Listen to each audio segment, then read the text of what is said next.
Salamat, Senate President Alan Peter. Maraming salamat po. Nung nakita ko po sa Facebook na nandito yung mga sundalo, sana naabutan ko dahil wala namang masama na mag-usap. Tatanungin ko lang sana kung sa akin ba nila binigay yung malita. Kung pabanggit ang pangalan ko, kawawa naman yung pamilya ko, hinahanap sa akin yung malita eh. So, ganoon lang po kung maaari. Wala man akong sama ng loob.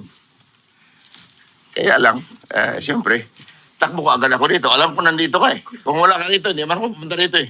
Saka nandito Senator Marcolita. Alam naman nila, papasukin nila ako.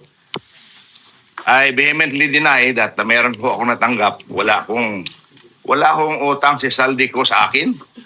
Wala din akong utang sa kanya.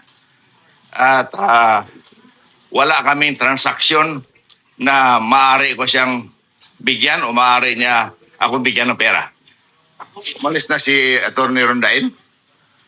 Nauna nang malis. Kausap ko siya noong isang araw. Pakiusap ko sa kanya, kumuha ka lang ng isang note kay Saldi kung makausap mo siya na wala si Saldi pinadalang malita sa akin. Yan lang po, hindi ko sinasabi na hindi totoo yung mga sinasabi ng mga Marines, no? Ang akin lang na ako, wala akong tinanggap personally for me.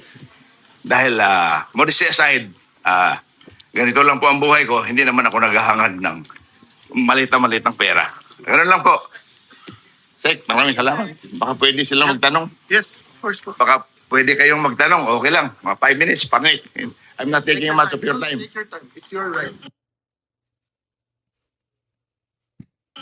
Nabanggit kasi. Salamat ako dahil nakahabol pa ako. Akala ko abutan ko sila eh. I just want to ask them, kanino nila binigay? Dahil wala man akong tinanggapin.